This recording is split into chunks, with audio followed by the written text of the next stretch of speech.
So today we have a great guest, Larry. So great to have you on our show. Thank you. I'm glad to be here.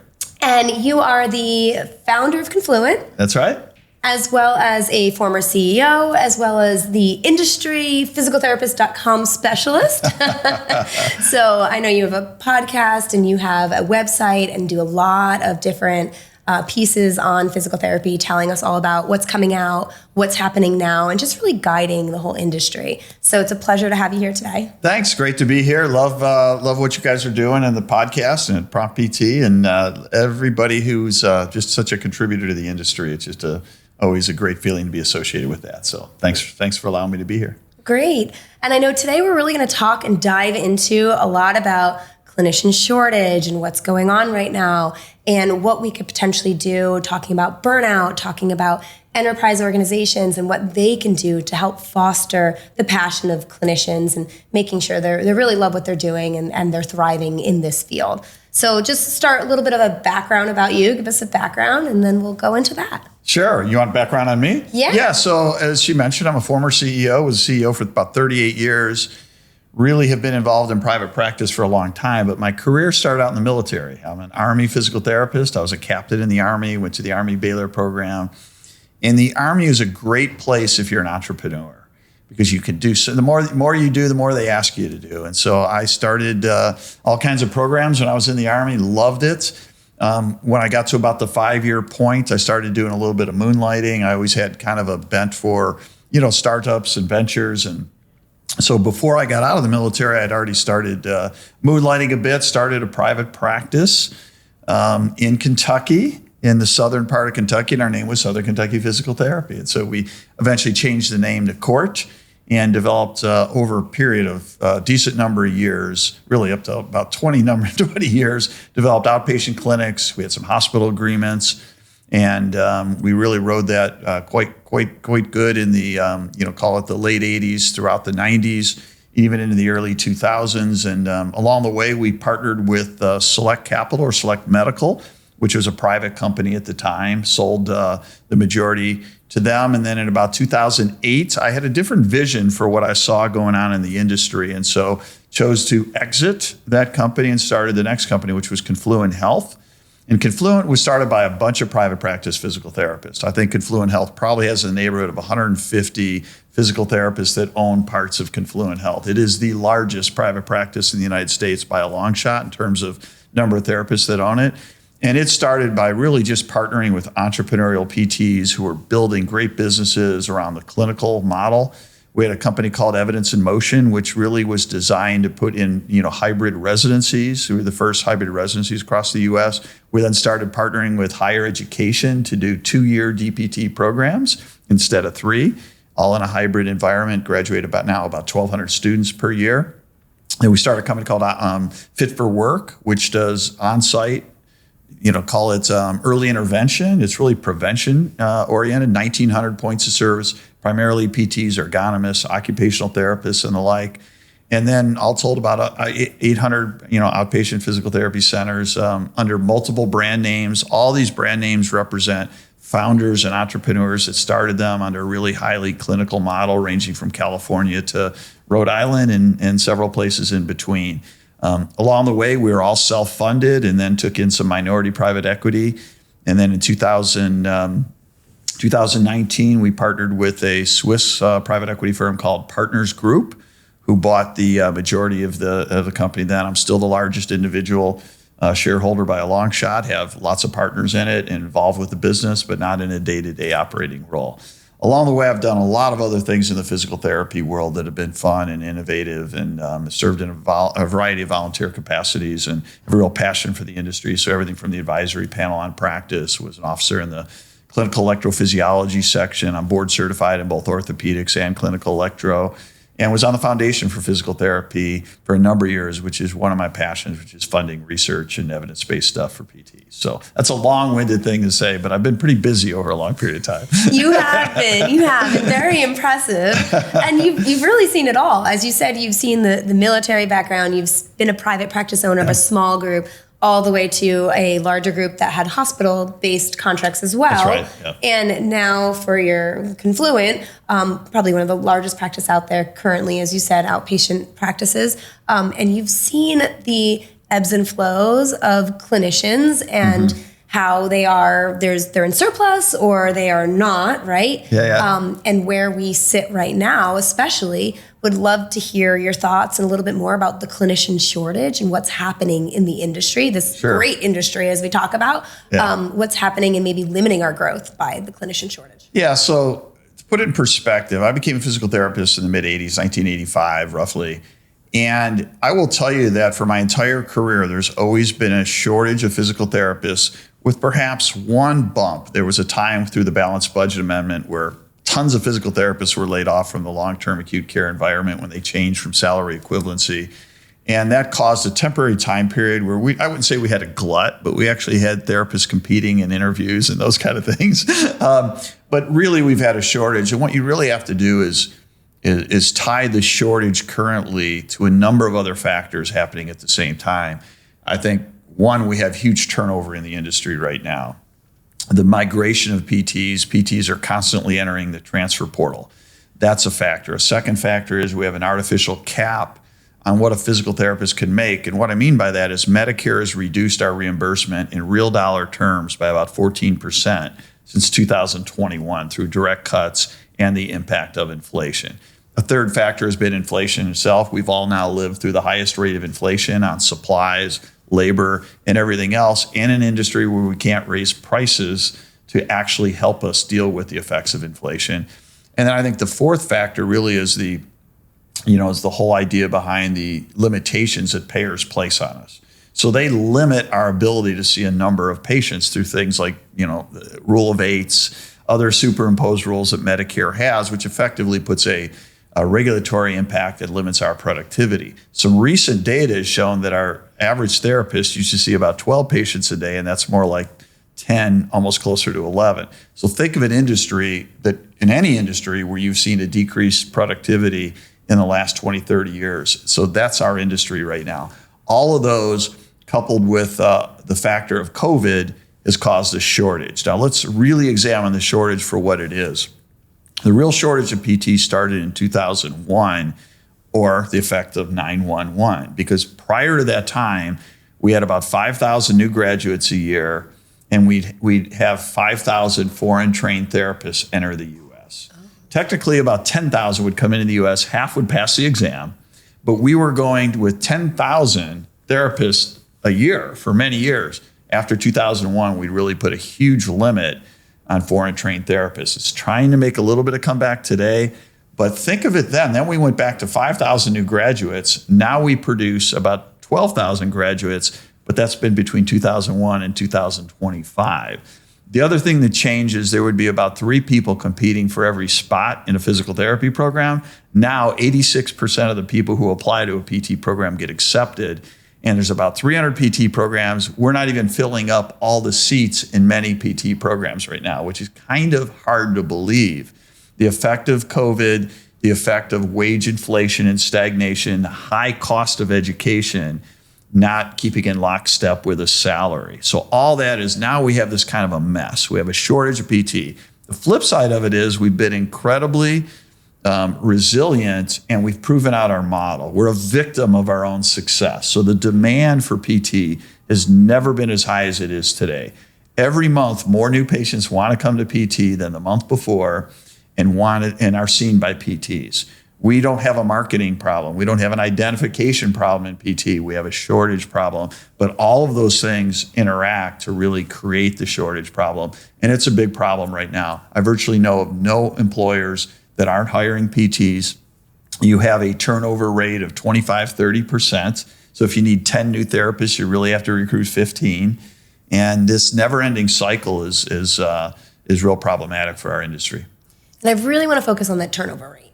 So that turnover rate of 25 to 30%, and we did a study, prompted a clinician, non-clinician study too, and talked to all the PTs who actually left the field and went elsewhere. Customer success, technology, all these different areas, and kind of said, why? Why did you leave the field? You spend so much education, you spend so much dollars, time, for something that you loved, and then you ended up leaving the field. And so that problem of them leaving, it's like you can't close the back door, so you have to keep hiring, and there's not enough to hire. So would love to hear your perspective on the ones leaving the field and why. Yeah, so there's a lot of factors at play here. Let's talk about leaving the profession in general. We have the largest number of PTs that have left the profession in the last 3 years. And the simple reason why is not enough money. Like I said, there's a cost cap in Medicare that effectively limits the wages of what a practicing PT has. We have about 230,000 PTs in the US, but if you really run the numbers, we only have on a full-time equivalency basis, only about 20% of our PTs are active clinicians. What's with the other 80% on an FTE basis? Many in academia, many in roles that are not traditional PT roles. Many of them go to regional managers or management roles. We have a real hierarchy problem in PT.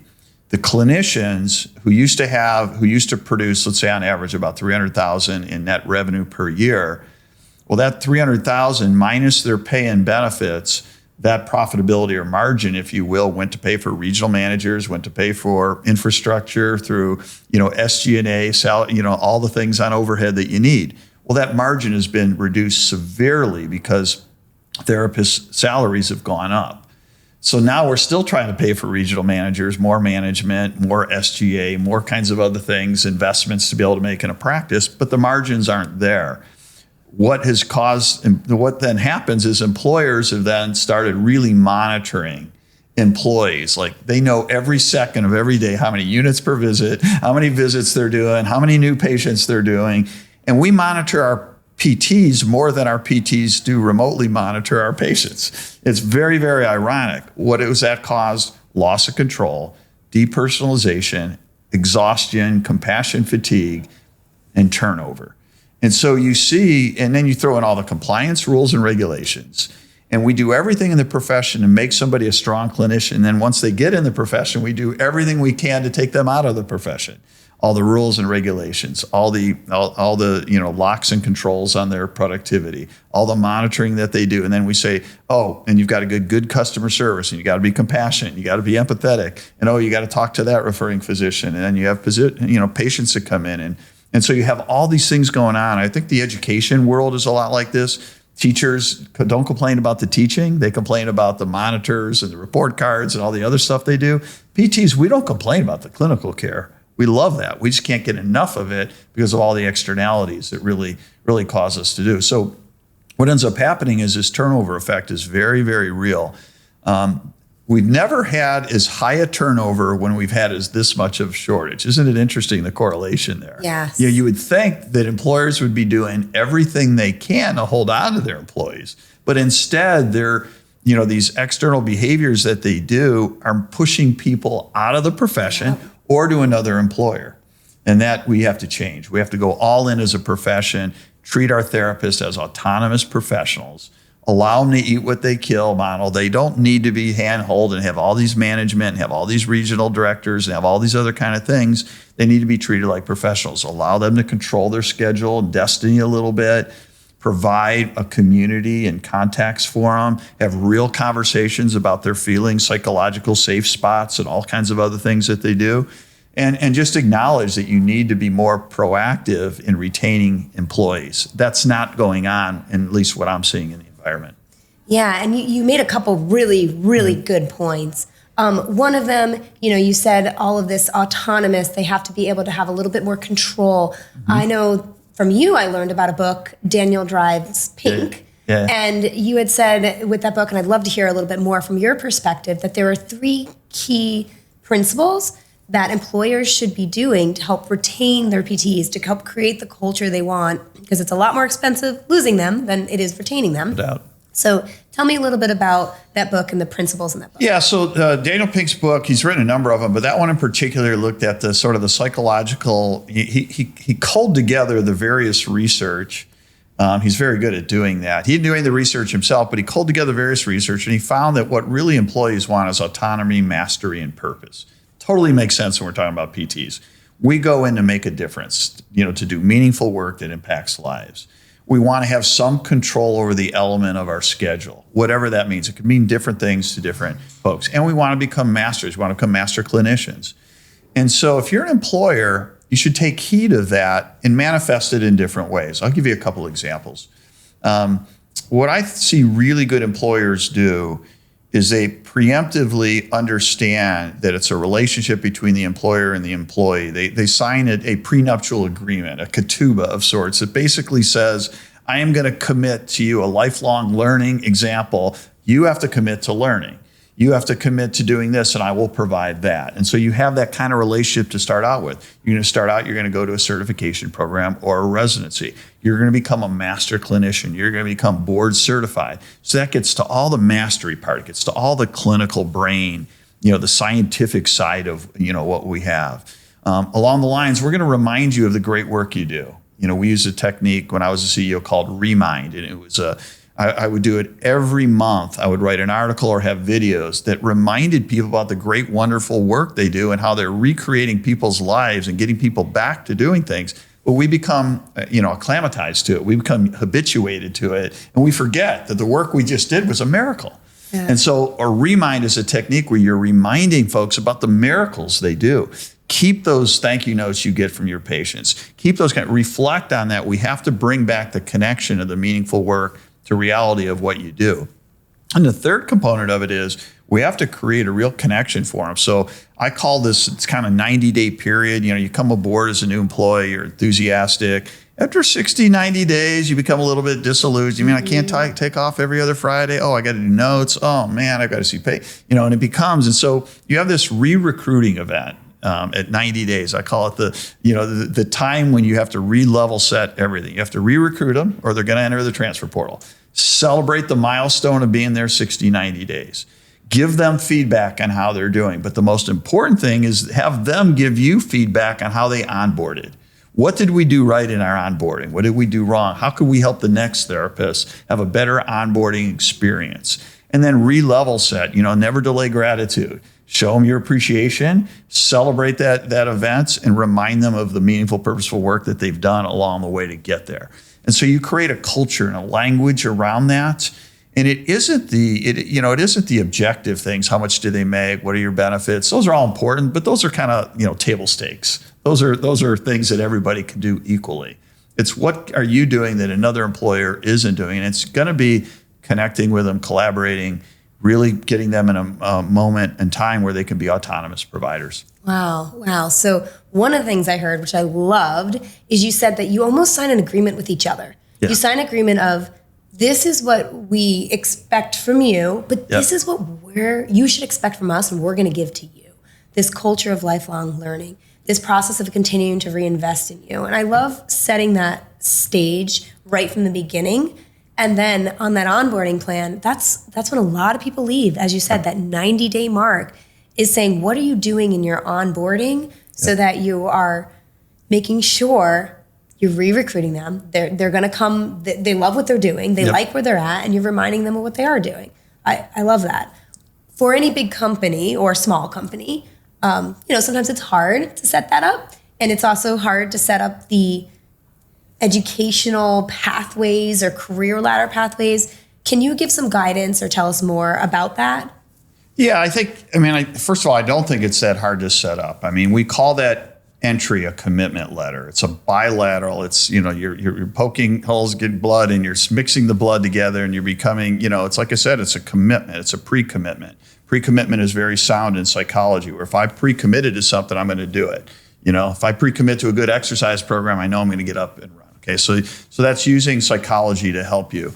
I think residency and certification programs have been very normalized in the U.S. The cost is actually cheap. I don't know how any company, including my own evidence, I don't know how they make any money off residencies and certification programs because they practically give them away.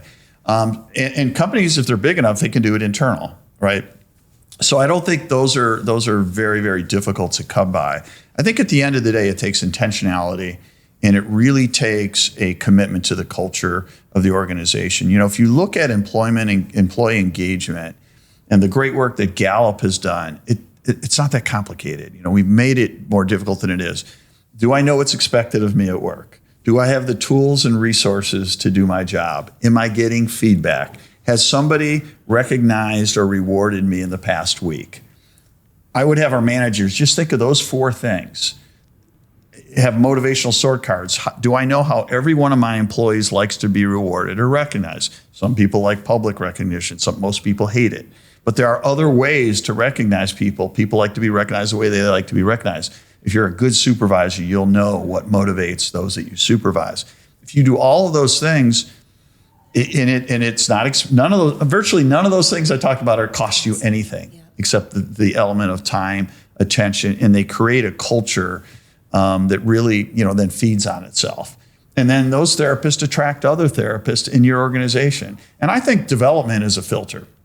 Do you really want to hire a therapist that doesn't want to develop into a master clinician? Right. You're just trying to fill a spot. I wrote an article because I had a lot of therapists call me and say, I'm interviewing for my first job. What should I ask? And so I wrote an article about that. And the biggest thing is this a replacement position or is it a growth position? If it's a replacement position, why did the person leave? What is your retention in therapists that have been here for a year? Okay, now we're in an industry where the average therapist changes job once during their first year. The average therapist, it's really tough on an industry. And the reasons have changed over the years. It used to be they would go for more money. Now they're leaving lousy organizations. They're leaving organizations where they don't feel a connection and a sense of community. And you know what? This transfer portal is big, and there are positions any and everywhere across the United States in every setting for them. Yeah. And so they've got optionality. And so as an employer, you can't coerce people into staying. You have to, really invite them to and be part of that, as well. Yeah, take care of your individuals before somebody else does. Exactly. That's exactly Absolutely. Right. I definitely see that. And it's nice to see the focus on how important that is. And I think that we all know that, but sometimes they get lost in the shuffle. So what else can company owners or large enterprise organizations or small mom and pops, what else can they do to make sure they are proactively taking care of their employees? Yeah, I think what it boils down to in many cases is understanding what the employee wants out of their job. We make assumptions. We make assumptions that a clinician then wants to become a manager or that they want to become, a manual therapist or something, but we have to ask them. We have to say, what development pathway are you on? If you really think of it, I call them playbooks. So a playbook is a combination of their job description, but it's not like, a measly job description. It's here's what the expectations are, marketing-wise, documentation-wise, compliance-wise, and everything else. Then on top of that, we're going to have a performance development plan. Okay, we use sort of a meritocracy system at our company where so many points would get you additional things. The idea being the better you develop, the better we develop as a company, the more we can reward you, both financially and otherwise. Sometimes that's vacation time increases and other kinds of things, not just financial. And then really seeing in that performance development pathway, what path do you really want to be on? Most do want to become a master clinician. You become a master clinician, become a board certified, then you get opportunities to teach in the residency. You get opportunities to take students. You get opportunities to get more advanced skills, whether that be in dry needling, whether that be in manual therapy, other kinds of things. And then if you want, you can do a fellowship in manual therapy. So it really is a function of what that person wants to do. You have some that do want to become, owner-operators. They do want to become managers. I think that's a very guarded area right now. I think it's one you have to be really, really careful. There's just not enough margin in the business to have many middle managers. When you look at large-scale primary care dental offices, how many dentists or docs are regional managers or even on-site managers? PTs are professional. They're DPT graduates. They don't need their hand held as much as I think, in my mind, have coddled them over the years. I'm really happy you brought that up because I do continue to see all of those extra positions being created. Now I have a CD, then an RVP, then a senior RVP, then a VPO, right? So you've got all these extra positions. And you're kind of saying, well, no, maybe take away some of those and allow your clinicians to grow in patient care. Because you sometimes are just pushing them towards management because that's the only other avenue of growth. Yeah. And they now you're taking away what they love to do, which was treat patients. So you're allowing them to grow in clinician care. How can you do that, but also pay them more money? Tell us about that. Yeah, so therein lies the whole dilemma of our profession right now. If you look at most medical and dental practitioners, you don't have this layering effect. We pushed them to management because there was a belief and reality that you got paid more money.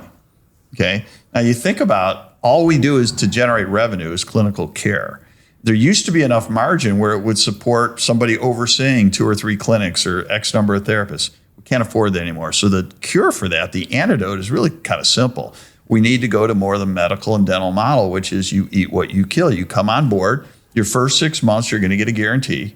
We're going to align and show you how what you're producing, how that aligns with what your salary and benefits are. And then after that, you're on a model where what you get a portion of what you produce, plus good benefits, plus development, plus other kind of things that a good employer would have to do. But the byproduct of that is you don't have to worry about then your only next wave to become more money is to become a manager. Because in fact, managers in most medical and dental are non-clinicians, and they're paid far less than the clinicians. Show me anybody in an orthopedic surgeon's office that makes more than manager that makes more than the doc, right? Yeah. And so if we want to go all in as a profession, we really have to go all in. We can't afford not to anymore.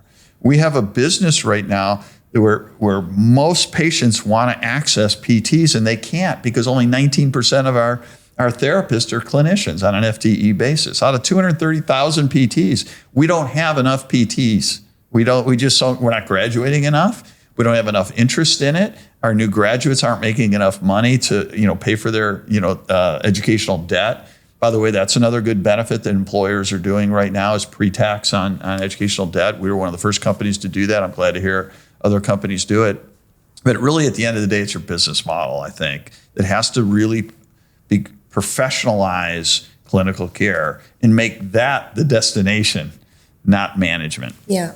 And that's why sometimes I get a little bit worried when you say the eat what you kill, because it could be more patients, more productivity, and we don't necessarily want that to be the model. So explain more of the eat what you kill and how you can add the quality care aspect to it as well. Yeah, and there's a great company, I think it's part of your company now, called Onus One, that's been on this track for a number of years now, and I've partnered or bought companies that use them, and they did so very successfully.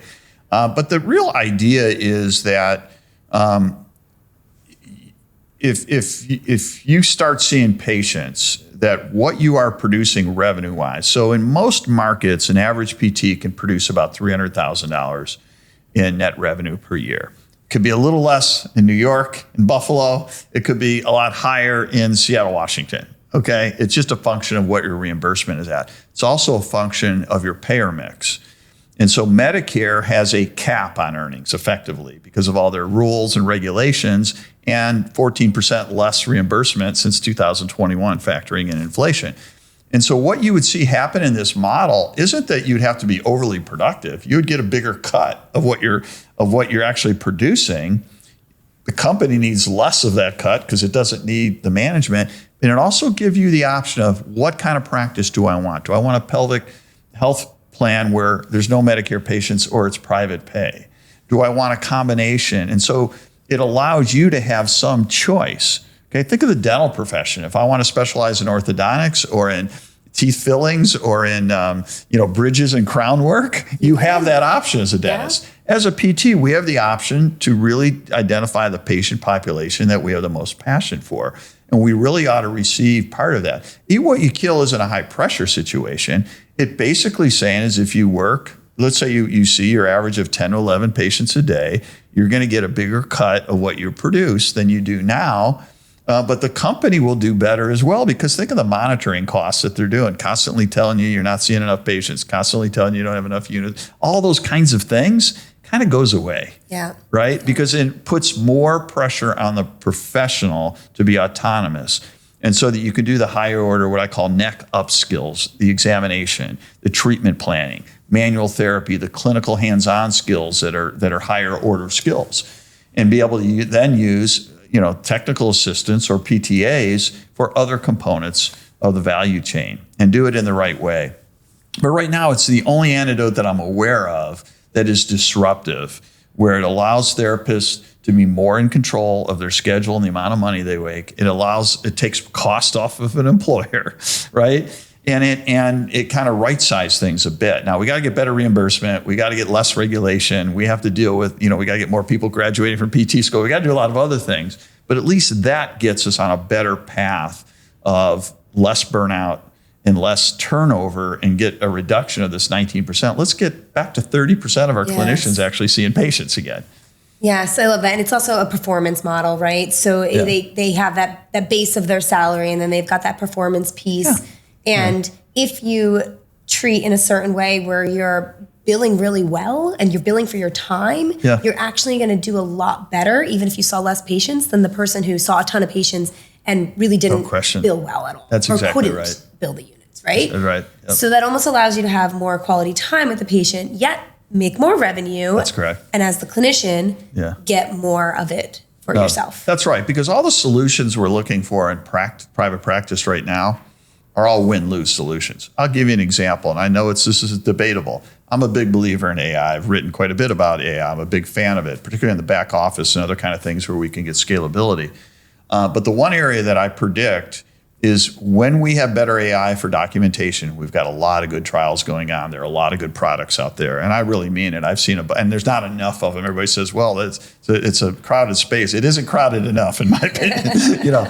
And I do firmly believe that we will get significant burden of time reduced by therapists by spending too much time on their notes. It's one of the causes of burnout is that they're spending too many hours in doing non-clinical tasks. Absolutely. That will get better. It is getting better. So what are employers going to do? Now you could be more productive. Now you could produce more units per visits. Now you can see more new patients. And they're never going to get out of this rat race of what really is the fundamental causes of burnout. And organizations that deal with this proactively will see that it, will not use AI as their cure for burnout, because it won't. It could actually make it worse. Oh gosh, I hope not, because as you said, that note writing, documentation after hours, what we call the pajama time documenting, that's what causes burnout. It's the less meaningful work, and you're doing it outside of your work, right? Yeah. So I'm happy, and I know we've all been working hard to get those features to make sure that the clinician isn't just spending their time documenting and doing all the admin work. Yeah, one other factor that I forgot to mention, I'm not letting PTs off the hook either, or students, I should say. The data kind of tells us that about 50% of the PTs on their first day of work are already burned out. Wow. Now, we know from the medical literature that is actually absolutely true. So physicians, from the time they're in medical school, their empathy goes from here. By the time they leave, they're down to here. Their burnout actually starts to happen while they're just in their educational phase of it. So they fall on our desks. Now we have new PTs that are already burned out, okay? At least half of them, before they've even started their career, right? And because of all the externalities of life and all the things that go on, and all of a sudden there'd be an employer come in who's now paying them well, and now you got to see boom, boom, boom, boom, boom, right? So all these things kind of work together, and that's why it's really difficult as an employer to now I have to deal with not only recruiting a therapist and getting them for retention and re-recruiting and doing development and all these other kind of things. I've got to deal with the fact that they're burned out 50% of them the first day. Wow. And so you have to identify that and have to intervene there as well. It's not an easy problem, to solve. If we take the assumption that new PT's coming in and they're already healthy, behaviorally sound, all those kind of things, not burned out, and we start doing all these things to them, we're only going to add insult to injury. So you can diagnose it and you can assess it through a variety of means, validated instruments and such, but you really need to know when you're onboarding a therapist where they're sort of at in their fatigue level, where they're at with depersonalization and zest and meaningful work. Because by the time they've already done clinicals, they may already be in a mode where, gosh, everything I do, nothing makes a difference. And that's a telltale sign. So when do you recommend looking at these different measures of burnout, and what measures of burnout do you recommend to look at? Yeah, so there's, I recommend when you onboard. So right from the beginning. So you've now found, you've signed your, you've rubbed, you've rubbed the whole thing in blood. You've done your commitment letter. You've found somebody that's interested in developing and becoming a master clinician. They've agreed to a long-term development program with you. You're onboarding them in a way based on feedback from the people who you onboarded and probably screwed up on. They've given you good feedback. So you're doing all those kind of things well. And in your assessment tools, which could include everything from their personality typing, strength finders, Enneagram, whatever you want to use on those levels, you really ought to use either the Maslow burnout inventory or there's shortened versions of that. It'd be like a screen. Okay. Big believer in it. Big believer in it. And I'm a big believer in screening patients for depression as well, especially especially if you work in kind of an orthopedic setting. But you really need to have it's tough. It's what good employers have to do, though. Yeah. So then you do the screen and you recognize the ones who are burned out. Now what? I'm going to take it a little bit slower. I'm going to be more intentional about reminding them of meaningful, purposeful work. I'm probably going to have a mentor who understands empathy and makes authentic connections with them, who could really sit down with them in a safe space and say, how are you feeling? How are you doing? It's not just objective. It's like when we get patients, we tend to objectify everything, right? How'd you get hurt? Where'd you get hurt? How long have you been hurt? How old are you? Boom, boom, boom, boom, boom, boom.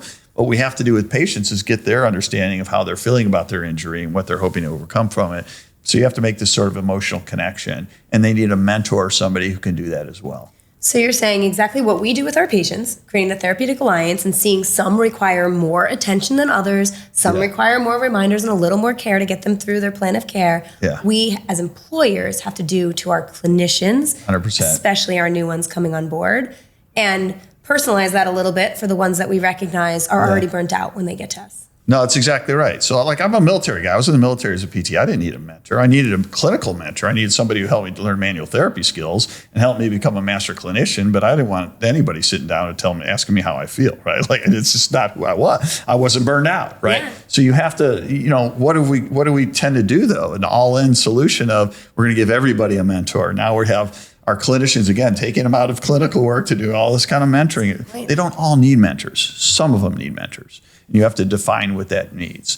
And so you better believe, though, that if you have a coordinator or a mentor for somebody who's got probably, again, statistically, 50% of the people you're hiring are burned out. So you better deal with it or else they're going to be gone in 6 months. Yeah. Now, how often do you recommend redoing that burnout survey? Because maybe they weren't burnt out then, and then 6 months or 8 months later, there's other things going on in their life. So how often do you recommend? Yeah, so traditionally, it's interesting, we would do employee satisfaction studies or employee engagement surveys annually. I think now the employee engagement survey of the future is a combination survey instrument that assesses behavioral health issues, including burnout. Great. Because see, the difference is burnout actually has a behavioral component. Because it's, any work that I do incrementally, I'm not getting it in return. I have no zest. I've got compassion fatigue and all those kind of things. That's different than depersonalization. So you take a therapist, if you're seeing 10 patients a day, I guarantee you patient number 8, you're probably going to depersonalize a little bit. Teaching you the awareness of that really means you're not looking at them as a whole dimension person. You're looking at them as a, 2-dimensional paper doll. Take a break, take a pause break. Go outside, mentally do what you need to do. For some, it's meditation. For somebody else, it's checking their Instagram or whatever the case may be. But do something to reset you back into, I'm looking at you as a 3-dimensional person. That's not burnout. That's depersonalization. That happens to everybody every day. The big problem is if we conflate depersonalization with burnout. Everybody then is burned out. Right. And so let's use burnout to really mean burnout and not to mean depersonalization. Because what's kind of happened now is we use the word burnout a little too, we let it off the hook, but it really does have meaning to it. Okay. Yeah. No, that's a great point. So being able to recognize it and know the difference and then being able to consistently build it into your annual surveys or, I don't know, every 6 months or annually. I think burnout, you can, certainly, it's somewhat individualistic, but I would think at a minimum of a yearly. Yeah. Okay, great. And then it's not a big screening tool. This is not like, a big ask here. It's a quick tool. Great. Yeah. And then you did talk about, well, if you identify those burnt out, you have to put some more resources towards them. You have to put some intervention in place. And the other thing I would tell you is, even if you do a really good job on a mentor that understands behavioral health issues or understands burnout, you still might get some folks that get by. And that's where the survey can come in, because it's a validated instrument and it could lead you to tell whether somebody is in fact, burned out. But along the way, you have to be intentional about the remind of doing other kinds of things, never delaying gratitude, always expressing the work that they do.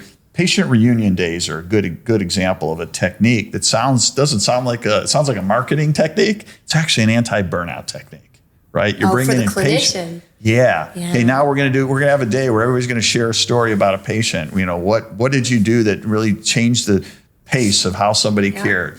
Everybody today is gonna share a thank you note that they got from a patient. Give us some context about the patient. Get people talking about it. Simple things.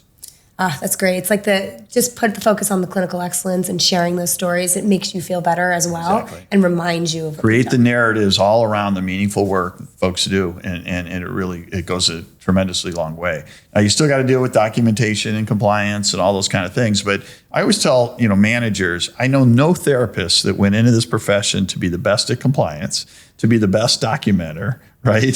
To be the best at all those kind of, I don't know anybody who did it. So try to mitigate those as much as you can by scaling them. You will find a therapist that loves to do chart review and documentation. Give them the ball and let them run with it, right? Because you will find there are some that like it, right? So really get the folks who are really good. Don't get anybody who just raises their hand. Get somebody who likes doing that. But try to take all those things that really change from meaningful, purposeful clinical work to non-clinical work.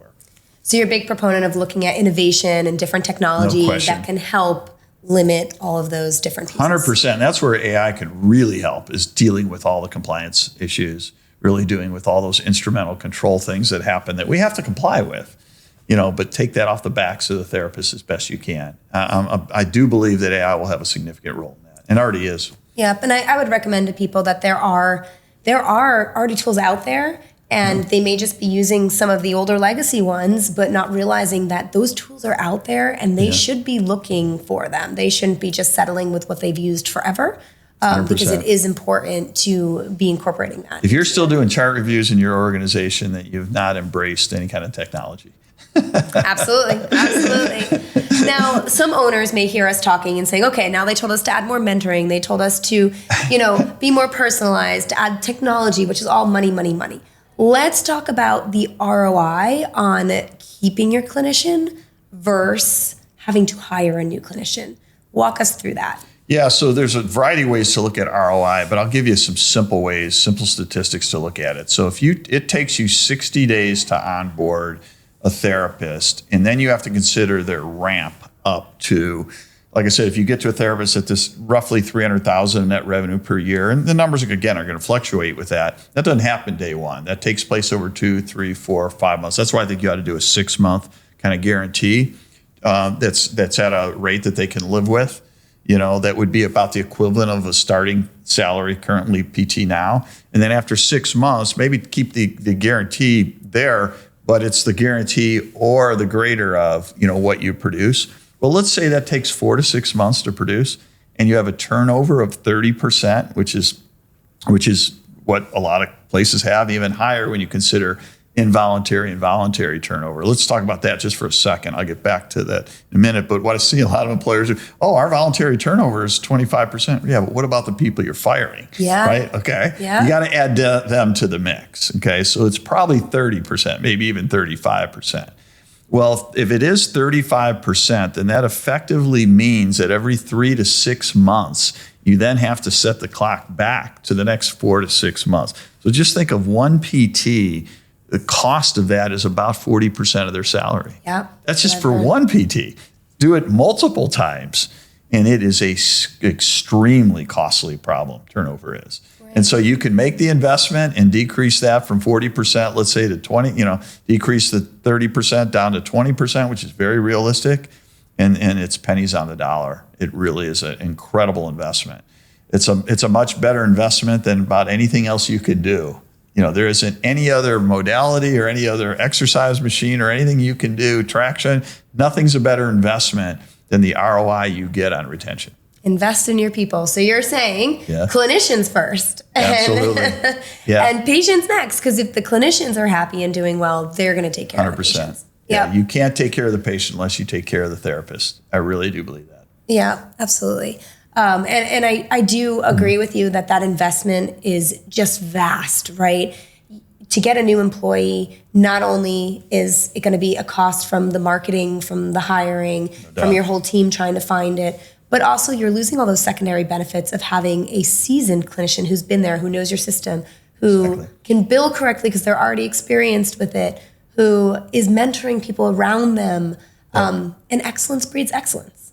No, that's exactly right. And there's, it also makes for a much more fun place to work. Yeah. It really does. And, one of the frustrations I always had as an employer was there's about 300 PT programs, for the most part, teaching 300 different things, right? And you could fight that or you can embrace it. And one of the ways you embrace it is a certification program or a residency. I call it a remediation program because you're basically level setting a body of knowledge, cognitive and hands-on skills that is somewhat consistent throughout your organization. Common language doesn't mean you're treating every patient the same way, but you're allowing your clinicians to engage with one another in a way that they can understand, and have it steeped in evidence. And just remember that it's not just the hands-on skills, but the cognitive skills you really have to put in: emotional intelligence, empathy, compassion, high-quality connections, communication, listening. All those kinds of things are really critical, because if you don't, those are harder to come by skills. I can teach anybody to do a grade 4 manipulation, manual therapy. I can't teach everybody to be empathetic, right? But I can try. And so you, as an organization, you really do have to focus on all those kind of things to win. If you really want to win and you really want to retain your therapist, otherwise you can't grow. Right. And we're in an industry, if you can't grow, you're stagnant, and then you're dying because your margins are going to get crunched. Yeah. And we really are in an industry where culture means so much. Mm-hmm. The culture of where you choose to work is because that affects you as an individual, it affects your teammates, and then of course it affects the patient. So no, that's true. And the other thing to remember is the days when you had 3 people competing for 1 slot in a school, now 86% of the people who apply get accepted in PT school.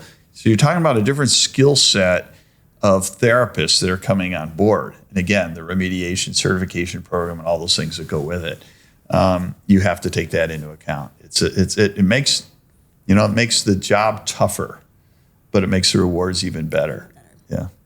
So give me one takeaway for clinic owners and enterprise owners, and then I'll ask one takeaway for clinicians.